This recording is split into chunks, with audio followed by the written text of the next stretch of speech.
अस्सलाम वालेकुम। आज मैं अपने किचन में आपको बनाना सिखा रही हूँ इमली की चटनी।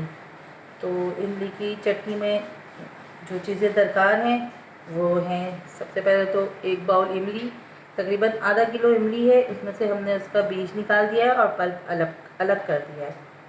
और चाहिए हमें कुटी हुई मिर्चें, जीरा, और ये गुड़ है। अगर आप गुड़ ना डालना चाहें तो आप चीनी भी डाल सकते हैं, गुड़ से ज़्यादा मज़े की बनेगी। और ये है काली मिर्चें पिसी हुई, नमक और चीनी। थोड़ी सी इसमें चीनी ऐड करेंगे हम, ताकि जो है ना इसका टेस्ट थोड़ा सा डिफरेंट है। तो स्टार्ट करते हैं हम।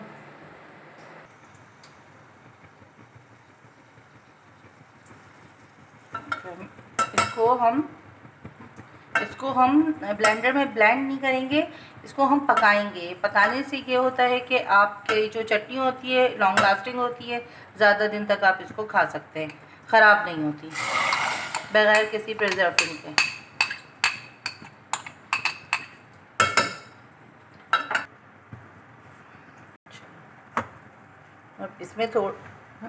अब इसमें थोड़ा सा देखें उबलना शुरू हो जाए तो हम इसमें डालेंगे 1 टीस्पून ज़ीरा।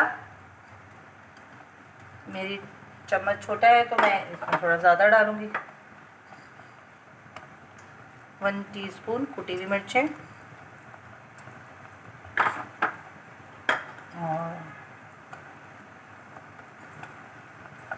काली मिर्ची हम बस क्वार्टर टीस्पून से भी थोड़ा सा कम ही डालेंगे। और नमक हस्बे ज़ायका, बल्कि हस्बे ज़ायका भी नहीं, नमक कम डालेंगे क्योंकि ये गुड़ की और इमली की चटनी है। तो नमक बस थोड़ा सा डालेंगे ताकि थोड़ा सा इसके अंदर नमकीला सा टेस्ट आ जाए।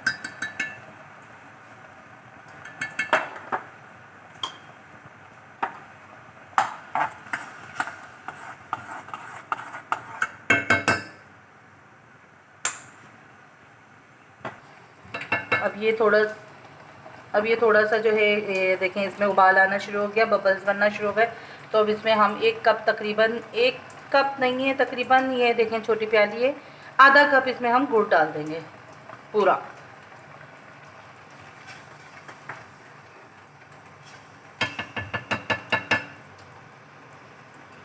और इसको हल्की आंच पे थोड़ा सा पकने के लिए छोड़ देंगे।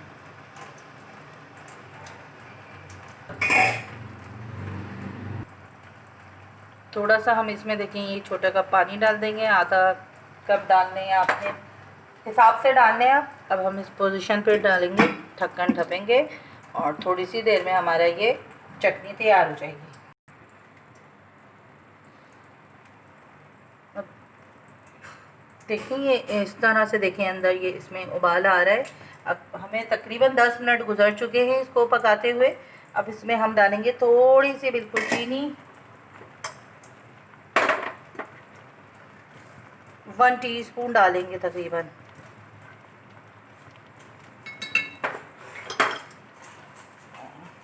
थोड़ा सा बस इसको 5 मिनट और पकाएंगे, फिर हम इसको ठंडा होने के लिए जो फ्लेम बंद कर देंगे और ठंडा होने का इंतज़ार करेंगे, ताकि फिर हम इसको डिश आउट करें।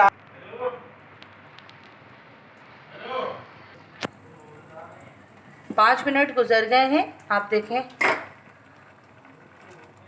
बस ये देखें, अब ये इस तरीके से गाढ़ी हो गई। और गाढ़ा करना चाहे तो आप कर लें, लेकिन ये ठंडा होने के बाद थोड़ा सा और गाढ़ा हो जाता है क्योंकि गुड़ थोड़ा जम जाता है।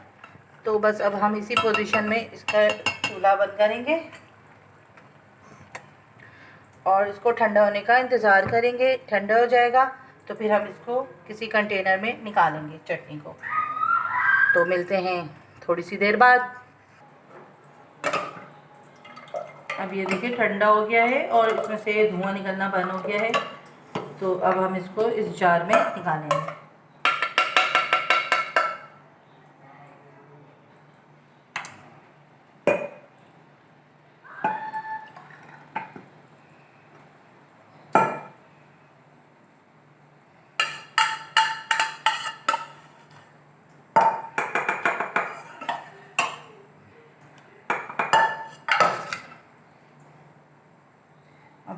ये हमारी रेसिपी चटनी तैयार है। और इसको आप किसी भी चीज़ के साथ खा सकते हैं, पकोड़े, समोसे, पॉकेट्स, जो भी चीज़ें होते हैं इसके साथ खा के देखें, आप बना के देखें। बहुत मज़ेदार डिफरेंट सी चटनी है ये। और अगर आपको मेरी चटनी पसंद आए तो आप मेरे चैनल को लाइक, सब्सक्राइब और शेयर ज़रूर करिएगा, ताकि ज़्यादा से ज़्यादा लोग रेसिपी देख सकें और फ़ायदा उठा सकें। तो मिलते हैं किसी और रेसिपी के साथ।